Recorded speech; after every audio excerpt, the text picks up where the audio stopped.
Gumecindo questiona onde está Tizil. Augusto estranha o mesmo estar preocupado com Tizil, mas Gumecindo dá a entender que deseja saber porque Tizil foi embora sem proporcionar satisfação e ainda trouxe outro com ele, demonstrando preocupação e curiosidade com o que pode estar por trás de tudo isso.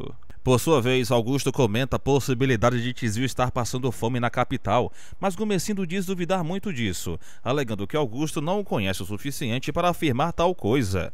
Augusto então cita que Tizil vivia dizendo ser filho de Gumecindo, porém o mesmo ressalta que ele anda dando ouvidos demais para Angélica e que essa conversa não lhe agrada. Augusto comenta sobre a preocupação excessiva que Gumecindo demonstra ter e o questiona se ele pretende continuar insistindo nesse assunto, mas Gumecindo responde ironicamente, perguntando se ele vai insistir, e Augusto diz que poderiam conversar sem tantas reservas, alegando que todos cometem pecados e às vezes é necessário falar sobre eles.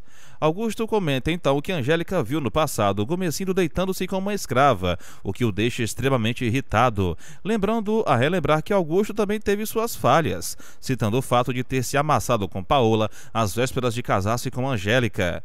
Augusto tenta se justificar dizendo que tocou nesse assunto apenas porque uma das escravas saiu da fazenda levando um filho de Gumecindo e questiona se esse erro não se chama justamente Tizil, deixando Gumecindo pensativo, embora ele garanta que não pode ser verdade. Augusto insiste e pergunta o motivo de Tizil ter voltado, mas Gumecindo cita que Augusto tem uma imaginação muito fértil e recorda que o próprio Tizil já lhe disse em seu rosto ser filho dele. Porém, Gumecindo se mostra confuso e chega a questionar em voz baixa a possibilidade de Tizil ser realmente seu filho.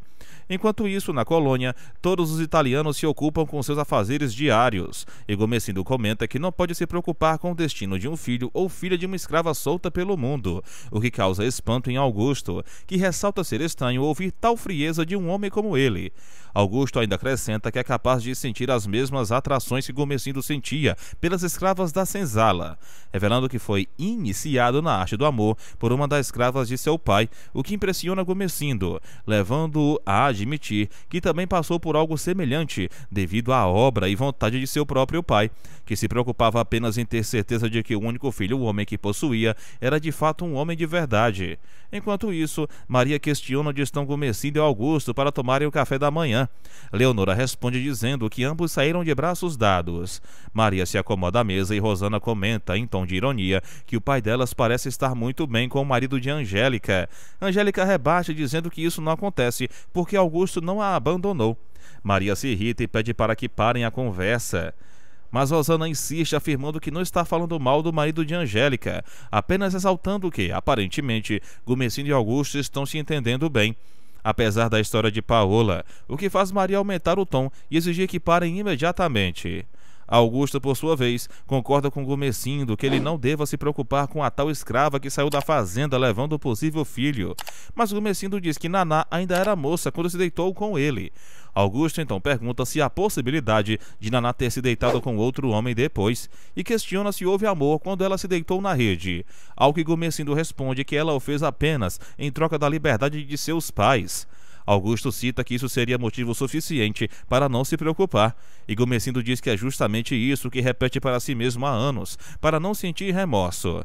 Nesse momento, Tizil aparece trazendo consigo o primo José, e Gumecindo logo pergunta por que ele voltou, mas Tizil responde que simplesmente teve vontade, e acrescenta que seu primo José não tinha onde ficar em São Paulo. Gumecindo pergunta de onde vieram aqueles uniformes, e Tizil explica que foram expulsos da escola, contando os motivos que levaram à expulsão. Gumecindo então permite que eles fiquem na fazenda, mas deixa claro que não quer problemas.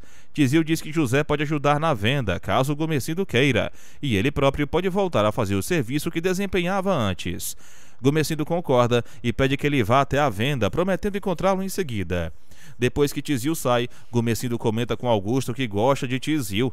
Enquanto isso, Mateus cita que irão aceitar a ajuda de Francesco, o que deixa Amadeu satisfeito, alegando que não podem perder uma oportunidade dessas. Mateus pede para procurarem o dono dos terrenos para saber quanto ele quer por eles, mas Amadeu diz que já verificou isso e revela que o dono dos terrenos é o próprio senhor Francesco, o que deixa Mateus impressionado. Ele questiona se Francesco irá realmente vender o terreno para eles, dizendo que se for necessário, irão comprar com o dinheiro dele. Juliana, por sua vez, comenta com Dolores que mandou Mateu aceitar a ajuda, e Dolores concorda, dizendo que uma oportunidade dessas não cai do céu duas vezes. Juliana explica que Francesco tem uma dívida de gratidão com seu pai, e Dolores acrescenta que com ela também, lembrando que foi ele quem levou sua filha até a Madame Janete. Juliana pede para Dolores não fazê-la lembrar disso, confessando que está com vontade de ver sua filha, mas Dolores diz que ela precisa esperar mais alguns dias, tentando animá-la. Dolores começa a cantar quando Toninho aparece. Ela o cumprimenta com alegria, encerrando o clima tenso daquele momento.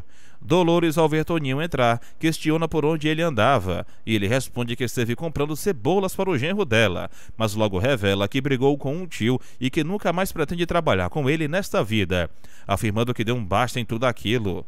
Dolores pede que eles conversem melhor no quarto, buscando privacidade.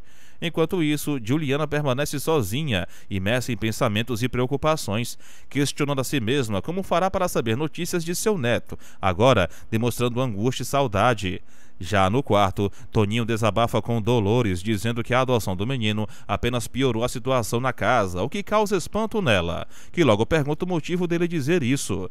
Toninho explica que o tio Hernandes passou a sentir ciúmes da criança, acusando Dolores de ter sido a responsável por influenciar Hortência a adotar o menino, e que desde então o ambiente se tornou insuportável.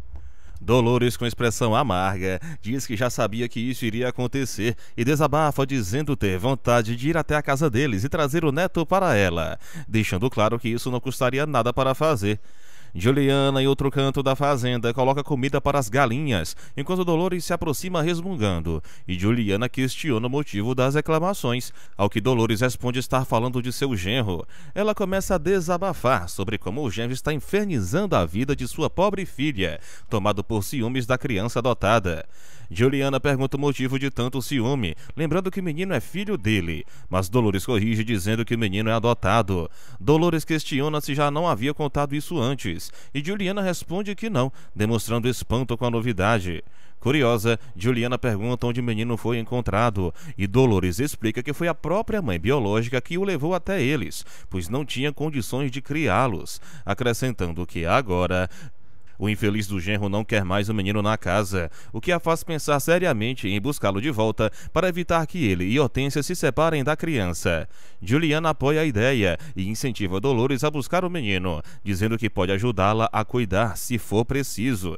Nesse momento, Toninho desce as escadas e pergunta o que Dolores decidiu, e ela responde convicta que irão buscar o menino, ao que Toninho concorda, dizendo que será melhor para sua tia, embora reconheça que sua filha sofrerá muito com a separação, já que criou forte apego com a criança, amando-o como se fosse um filho.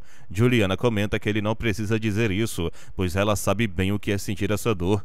Dolores olha para o retrato de seu neto, com um misto de tristeza e determinação. Na fazenda, Leonora assa um bolo quando Maria chega e pergunta se ela sabe que dia é, e Leonora responde que não, ao que Maria revela ser véspera de Natal.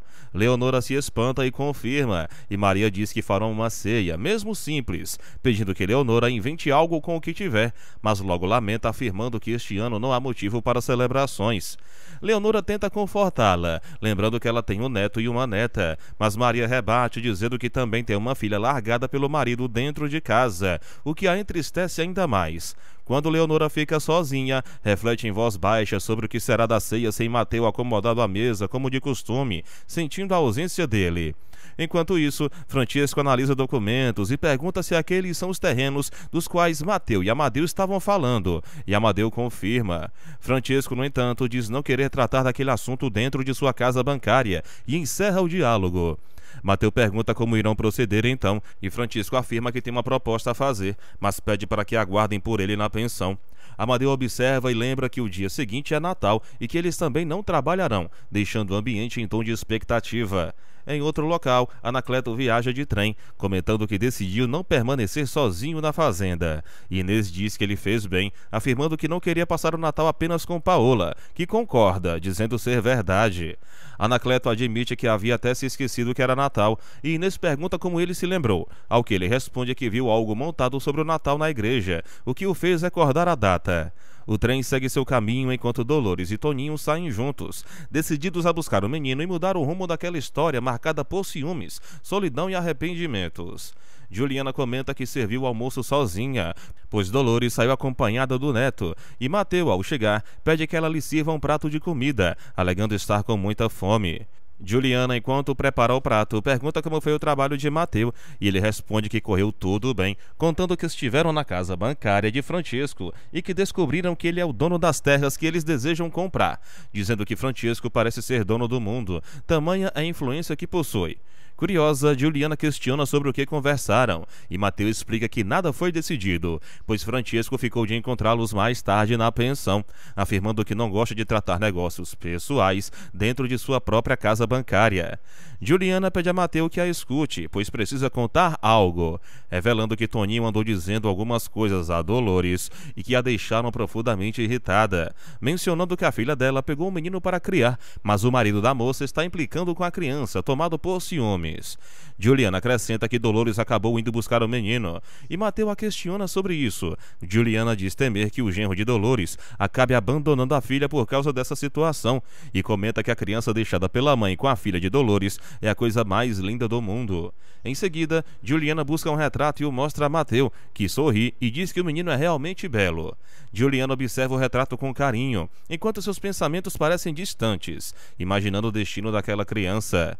Nesse mesmo instante, Toninho e Dolores caminham pela estrada, decididos e silenciosos, cada um perdido em suas próprias reflexões. Em outro cenário, Francesco e Marco Antônio chegam em casa e Janete pergunta se irão assistir à missa do Galo naquela noite, mas Francesco responde que não irá. Janete questiona se ele se tornou ateu, ao que Francesco apenas pede que ela vá à missa com o filho, porém Marco Antônio diz que não poderá ir. Janete lamenta, deixando claro que aquele não será um Natal alegre na casa, e segue preparando a mesa, enquanto as empregadas organizam a ceia com cuidado. Francesco pergunta a Marco Antônio se ele já imaginou o que Juliana deve estar sentindo, longe da filha, mas Marco Antônio responde secamente que Juliana não é mais sua mulher, e pede para Francesco não tocar mais no nome dela.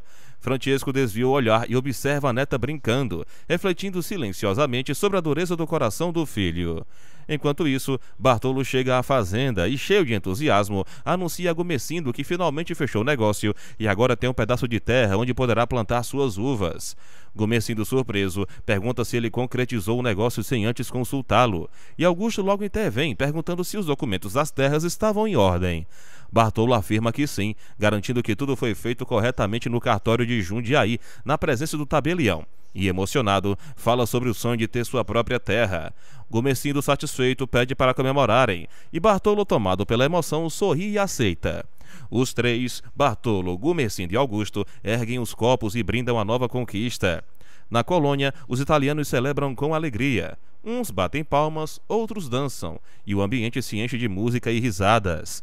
Leonor, observando tudo, comenta que está muito feliz por Bartolo finalmente ter conseguido as terras que tanto desejava, dizendo que está feliz demais. Ao que Maria, rindo, pergunta se quando ela fica muito feliz começa a chorar, e Leonora responde com orgulho que é italiana, por isso chora mesmo. Nesse momento, Tizio surge dizendo que trouxe seu primo José para que Maria o conheça, explicando que ele ajudará Renato na venda. Maria, curiosa, pergunta o nome dele e José ao seu se apresenta educadamente. Em seguida, Maria questiona de que senzala ele veio, mas Tizio responde que José nasceu depois da liberdade. José, um pouco acanhado, diz que se Maria não quiser que ele fique, ele vai embora. Mas Maria o interrompe, pedindo que ambos voltem para a senzala. Depois que eles saem, Maria fica pensativa, com um olhar distante, e Leonora, percebendo, pergunta o que há, mas Maria apenas responde que não é nada, escondendo seus verdadeiros pensamentos, enquanto o som das comemorações ainda ecoa ao longe.